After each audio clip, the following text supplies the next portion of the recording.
I'm Oleg Novak, this is Chasing Cars, and this resplendent looking thing behind me is not a wagon shaped tennis ball, it is the Skoda Octavia RS Wagon. Now, on one hand, there's not much new that I can really say about this car. It's a pretty well regarded thing, especially by a lot of die-hard Skoda loyalists. It even won the 2022 Chasing Cars Car of the Year. But this is my first time ever driving a Skoda Octavia RS. So I go into this review with relatively high expectations for what's commonly regarded as a bit of a go fast, do anything, value-packed vehicle. A bit of a Czech army knife, if you will. But 3 years after the current generation launched, and many years after the Octavia nameplate actually launched, the car now operates in a very different competitive landscape to when it first launched. Its competitors have diminished, its price has risen. So today, and with a facelift just around the corner, does the Skoda Octavia RS wagon still occupy the same value-packed proposition it's historically been known for? Should you consider buying one? Should you wait for the facelift? And importantly, just what do I think of the Mamba green paint color we've got here today? Lots of questions to find out the answers to. We're gonna check out the practicality, we're gonna go for a drive, but before we do all of that, make sure you hit like, subscribe, and the notification bell below. Chasing Cars, honest reviews of your next car. Brought to you by Budget Direct. Now, as always, the Skoda Octavia RS is available in two body styles. So you've got a liftback or the wagon that we've got here today. Now, personally, I'm quite a fan of how the liftback looks, but I don't reckon I'd be able to go past the wagon just because of the fact that it is a wagon. And there's also a lot of extra practicality, as we'll discover when we check out the boot. But regardless of the liftback or the wagon body styles, personally, subjectively, I think it's quite a good looker. It's simple, it's elegant, it's understated, but it has a good presence about it. What is not understated is the Mamba green paint job. Now, really interestingly, Mamba green is the only color you can option on the Skoda Octavia that you do not have to pay for.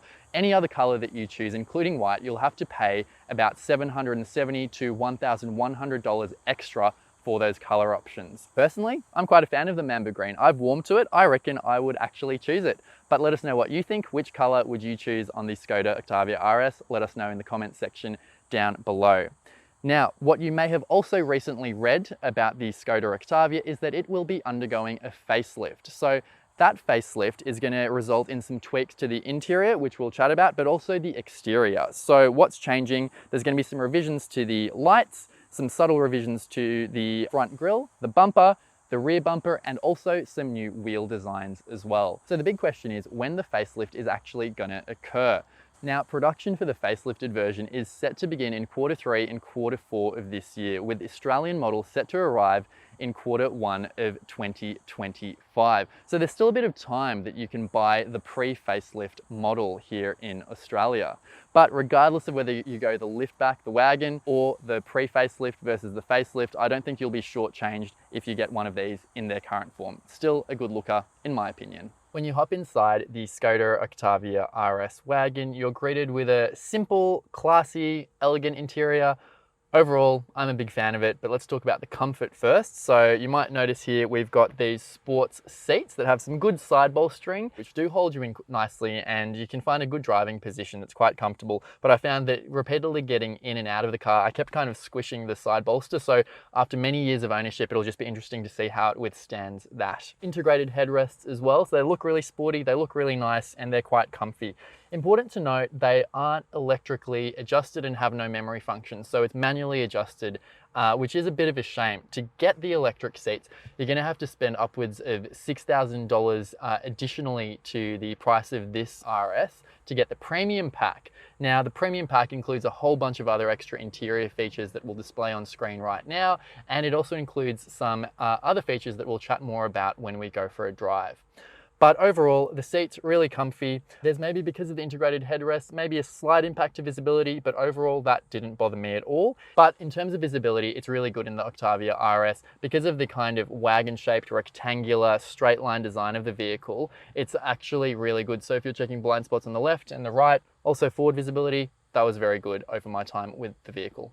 So apart from comfort and visibility, what about the tech and general ambience of the interior of the Octavia RS? Well, overall, it's definitely moving in the direction of modern technology, but it hasn't fully abandoned physical buttons and such. So let's have a look at that. In front of you, you've got a 10.25-inch digital instrument display. It's really cool because there's lots of customizability with it. So you can move through between lots of different settings there to display the view just as you want it. As well as that, you've also got a 10-inch digital display over here for the infotainment system. And overall, I found that to be a really good unit as well. So it's quite responsive, it's very easy to use, it's got wireless Apple CarPlay, it's got Android Auto as well, and that worked generally quite well for me without too many issues. Perhaps it took me a bit of time to figure out actually how to switch phones when I had two phones connected to Apple CarPlay, and also resetting some of the trip computer function settings. Took me a bit of time, but once I figured out how to do it, then it was okay because I knew what I was doing. But apart from that, it's a pretty good media system. They do still have some physical buttons here. So that's just shortcuts for things like the drive modes, the climate controls, the climber button that we've got over here, and also a button to switch the fan speed to max as well. But if you want to regulate the climate controls with any sort of nuance, you're going to have to go through the menu settings. At least you can adjust the temperatures of the dual zone climate control regardless of what screen you're on, because you've got that functionality integrated into the menu and it doesn't disappear. So that's a good thing. But if you want to regulate the fan speed with any nuance, you're going to have to go into the climate menu setting like so, and then change it around in there. As well as that, you've got this very long touch bar there to control the volume settings too. But I found that I was using the steering wheel mounted scroll wheel over here, which is a really nice physical knob as well. In terms of storage, that's also pretty good in the Octavia. So you've got a nice little storage cubby over here between the steering wheel and the door over there.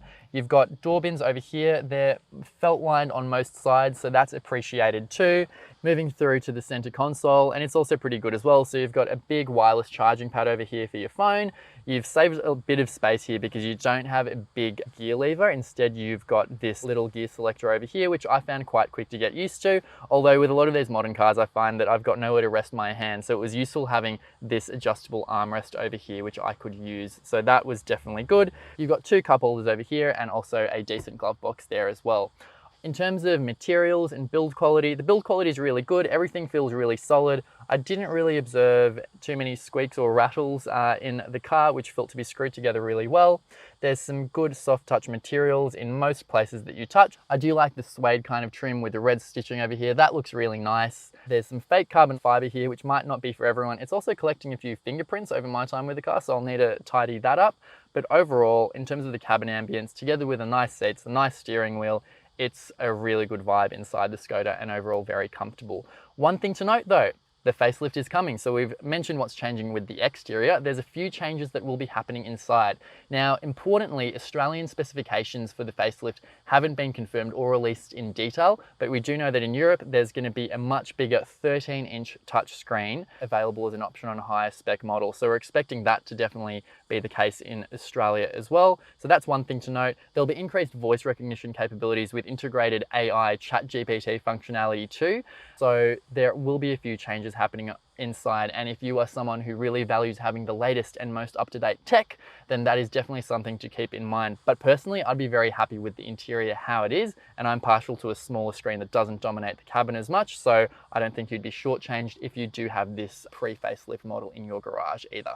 Now, you definitely want this to be the case for a wagon that's pushing 60k, but overall, I'm a big fan of the rear seats of the Octavia RS. So firstly, in terms of comfort, they're really comfortable. Maybe a bit of under thigh support would be good, but overall, I think they're very comfortable for me at 183 centimeters. I've got plenty of leg room. I've got good toe room. Headroom is good as well for me. So tick in that regard. Perhaps if you wanted to fit 3 adults in here for a long journey, that might be a bit of a stretch. I haven't done it, but this seat, the center seat is a bit high and you've got a tall transmission tunnel there as well. But for short trips, that should be fine. In terms of amenities, it's a really well spec'd out rear seat. So you've got map pockets on either side. They've got an extra device holder, which is a nice little feature there. You've got rear air vents and you've got 2 USB-C connections there as well for rear seat passengers. Over here on the side door, there's some cool little features as well. You've got a great little sunshade over here, which is nice. That comes standard with the vehicle. You've got that on both sides. Unfortunately, the cabin plastics aren't as good at the rear, so that's quite hard and scratchy, which is a shame. You've got door bins over here. Again, they're felt lined on most sides, so that is nice. Now, in terms of other features, you've got a fold down center armrest over here with 2 cup holders. And if you pull this open here like so, you've got a little ski port so you can check out what's going on in the boot of the car. Not much at the moment. Apart from that, my favorite little feature are these flip down headrests, which you've got either side of the headrests on both seats. So if you want to have a bit of a nap like so, you can do that on long journeys to avoid falling onto the passenger next to you or onto the rear window over here. Speaking of cool features, it would be remiss of me not to mention one of my favorite features from the front of the car, which might come in handy on an overcast day like this where we're being threatened by a bit of rain. And that is, of course, the umbrella that's in the front door as well. So overall, in terms of the rear seats for the Skoda Octavia RS, I found them to be a nice place to be, a comfortable place to be. Perhaps one thing to note is what I mentioned earlier with the sports seats, because they've got those integrated headrests, that does impact visibility slightly for rear seat passengers, but at least there's a good amount of room. And what I mentioned earlier about visibility also holds true for rear seat passengers because you've got good windows all around you, so you don't feel as cocooned like you do in a lot of other modern vehicles. But rear seats are just one end of the equation. Boot space, that is fundamentally important. So let's check out the rear end of the Octavia. Being a wagon, boot space, crucially important for a vehicle like the Skoda Octavia RS. So when we open the boot through the automatic tailgate on the RS model, it reveals a boot that's got 640 litres of capacity. We can then fold down those rear seats, which fold 60-40, just with pulling 2 levers, which make them fold down very quickly. That reveals 1,700 litres of space with the rear seats folded down. So it's a pretty capacious boot. And what's great is that there are a lot of really cool amenities in here as well. So in typical Skoda fashion, we've got a rear cargo net over here with lots of connection points. There's separated partitions here, which means that you've got different storage areas on the left and the right of the cabin.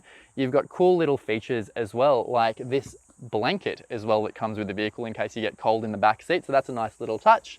As well as that, under here, you've got a space saver spare wheel. You've got heaps of little hooks as well. You've got a cargo cover that retracts really nicely too. And overall, it's a good boot space for the Octavia RS. It's time to drive the Skoda Octavia RS wagon. My very first time driving a car I've heard so much about. So what powers it? Well, it is a very familiar powertrain, the EA888 inline-4 turbo petrol engine from Volkswagen Group that is shared in a number of models across the group, including the cousin of the Skoda Octavia RS wagon, which is of course the Golf GTI. Now that delivers 180 kilowatts and 370 Newton meters of torque, powering the front wheels exclusively and mated to a 7-speed dual clutch automatic gearbox. So how does it drive? Well, ultimately, if it is a bit of a Czech army knife, a jack of all trades that can do everything, then it's going to have to drive well. And overall, my impressions are that the Skoda Octavia RS wagon drives really well. It's quite a fun vehicle to drive. But the great thing about it is that it's got that duality to it, that it can do anything like the school run, going to work. But then if you hit a simple button here, like the mode button, and then flick it into sport mode, everything livens up. And if we give it a bit of a push over here, it really wakens up. And ultimately, this is a really effective car on a B road when you're on a really fun, windy road with a lot of twisties to tackle.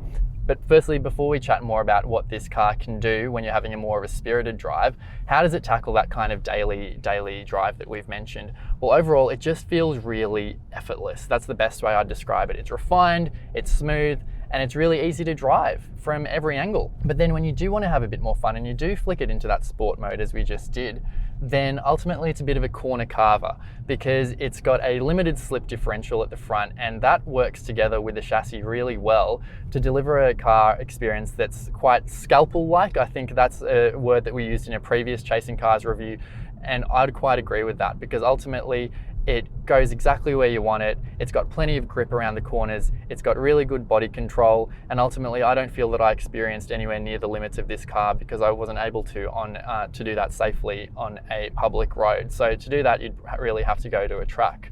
But overall, lots of fun, lots of power from the engine. It just keeps pulling. It's got lots of torque as well. And it works together really nicely with the 7-speed dual clutch transmission too.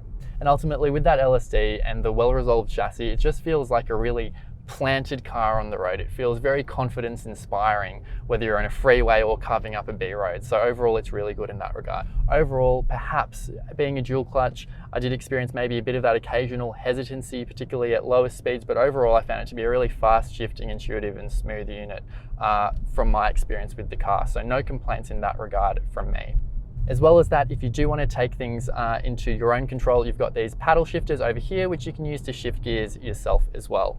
Now, speaking of how fun this car is to drive and how powerful it is, that is based on it in its current 180 kilowatt form pre-facelift. So we've mentioned the facelift a few times in this video so far, and that is definitely something to consider if you will be buying this vehicle before the facelifted version drops next year. Because apart from those subtle styling tweaks and those changes that are happening to the interior, one of the most notable changes will be that the Octavia RS will be receiving a power bump when it arrives in Australia in facelifted form. So it's going to get an extra 15 kilowatts and it's going to deliver 195 kilowatts of torque, just like the update that's happening to the Mark 8.5 Golf GTI. Now, from my experience, I find this to be a perfectly adequate powertrain. You're definitely not lacking for power. You're definitely not really wanting any more power. That said, I'm sure the car could handle it, and if you are a performance car enthusiast and if that is a key reason you are buying the RS, then you may well want to wait. But at the same time, I don't think you will feel shortchanged having this current version because it's got plenty of poke. In terms of the brakes, they feel really good, really responsive. I've got no complaints in that regard. They've been very easy to modulate, a pleasure to use around town without issue, and also when carving up some B roads as well. Now, in terms of that overall performance, Skoda quotes a 0 to 100 km/h acceleration time of 6.7 seconds. We performance tested the Octavia RS today here on our private test track, and we delivered a best time of 6.1 seconds from 0 to 100 km/h. So we actually beat that, which is quite impressive. Not only that, but in terms of brake testing, our best 100 km/h to 0 stopping distance was 34.1 meters, which is respectable. So we've talked about the engine, we've talked about the transmission, the overall performance. In terms of the steering, it's really pleasant, it's very faithful, the car does exactly what you want it to do. Obviously it weights up if you put it into sport mode, but either way, I found it to be quite a good steering setup in this vehicle. The ride and handling balance, as we've already mentioned, with the LSD, it's a bit of a corner carver. It feels really good. The only other thing to note in that regard is that this is the ride quality. So personally, I found the ride quality to be good. It's definitely on the firm side, but I found it to have enough compliance that made it perfectly acceptable as a daily driver. And for me, it was more than okay in the RS Wagon. Now, what is important to note in that regard is that there is that $6,600 premium pack that you can option on this vehicle. Now, as well as some of those interior features that it comes with that I mentioned earlier, it also comes with adaptive dampers. So that gives you significantly more settings that you can adjust the damping. There's a comfort mode, and you can essentially leverage that duality that I mentioned even more so by amplifying the comfort settings and amplifying the sport settings based on the road you are driving. This vehicle does not have that. I haven't driven in a vehicle with the premium pack option, so I don't know if what my opinion would be about that. I can't confidently recommend it, having not tested it. But what I will say is that based on the car in its current tune and without those adaptive dampers, I thought it was perfectly acceptable and perfectly comfortable. So that's just something to bear in mind if you do want to spec it up to that extent. Now, if you do go the premium pack, that will increase the drive away price of this car. So drive away, the current spec we've got here in wagon form is about $58,000 drive away. If you get the premium pack, that's going to take it to $65,000 or thereabouts. So that is just something to consider, whether there is value in that for you. There may well be, because you've got all those additional interior features like the heated seats, the electric adjustable seats with the memory function, and also the adaptive dampers, among other features. But at $65,000, you know, if you consider the fact that Octavias and Golfs, they used to have a 3 or a 4 in front of the price, now they've got a 6. But I guess that's just a symptom of the times we are in today, that cars are much more expensive. These vehicles, they're feature packed, they've got way more safety features, they're also pushing premium. But at the same time, there's not really many alternatives, because when the Octavia launched in Australia back in 2007, there were nameplates like Mondeo, Accord Euro, Liberty. Nowadays, the cars that compete with Skoda Octavia, I guess the two closest kind of competitors in terms of the more affordable fast wagons, you could say Subaru WRX, Mazda 6 Turbo Wagon. Again, they're at similar price points, but you can count them on one hand. And ultimately, if you want to step up to something like an Audi, you'll need to go to more than $80,000. So it's really a sea of SUVs or this. And in that regard, it seems like a pretty compelling proposition for the sense that you're effectively getting a lot of the great things about a Golf GTI with more space and more practicality, but for a cheaper price. So how safe is the Skoda Octavia RS? Well, the Octavia range comes with a full 5-star ANCAP crash safety rating, and it also comes equipped with a full suite of safety and driver assistance features, including 9 airbags, autonomous emergency braking, lane keep assist with adaptive lane guidance, adaptive cruise control, driver fatigue detection, front and rear parking sensors, and a rear view camera. I didn't find the active safety systems like the lane keep assist to be too intrusive during my time with the car either. Now, over my time with the vehicle over the past few days, we averaged 9.58 litres per 100 kilometres. That included a mixture of urban driving and a lot of sporty driving on some twisty roads as well. Now, in terms of service intervals, Skoda requires servicing every 12 months or every 15,000 kilometres, whichever comes first. In terms of servicing costs, Skoda offers different service packs. There's a cheaper 7-year option that'll set you back $2,750 up front, or you can go with a 5-year pack, which will cost you $2,450. In terms of warranty, all Skodas are covered by a 7-year unlimited kilometre warranty. And the first year comes with free roadside assistance too. So did the Skoda Octavia RS Wagon live up to my expectations on my first ever time driving the vehicle? Well, overall, in terms of its kind of Czech army knife style positioning, it did. It's a really good car that can do anything from the morning commute to work, the school run, driving to the shops on the weekends, driving to school sport, driving on the freeway, and then also when you put it in sport mode, enjoying a really windy, twisty road like this one, it is an absolute peach of a car. But should you wait for the facelift? Well, in my mind, this car is already a bit of a jack of all trades that you wouldn't be too shortchanged if you got this exact model right here before the facelift comes out early next year. Naturally, if you are a bit of an enthusiast, you're never going to say no to more power. So that 195 kilowatts might be too exciting to say no to. But for anyone that options this car, I don't think you will regret it. But importantly, if you do decide to get the vehicle pre-facelift over the next year, then it's important that you get the best value deal for yourself. So in the knowledge that there is a new vehicle coming out with more features and more power, definitely use that to your advantage. For example, maybe Skoda could even throw in the 7 years of servicing complimentary free of charge. That's what we'd recommend that you be doing. Ultimately, the Skoda Octavia RS Wagon is a bit of a symbol of the old world. It's also a bit of a survivor in the mid-size segment, which has been diminishing with a lot of its competitors leaving the showroom floor over the last several years. But the Octavia continues to soldier on, and it also offers something different in a sea of sameness of SUVs. It stands out, and it stands out even without the Mamba green color.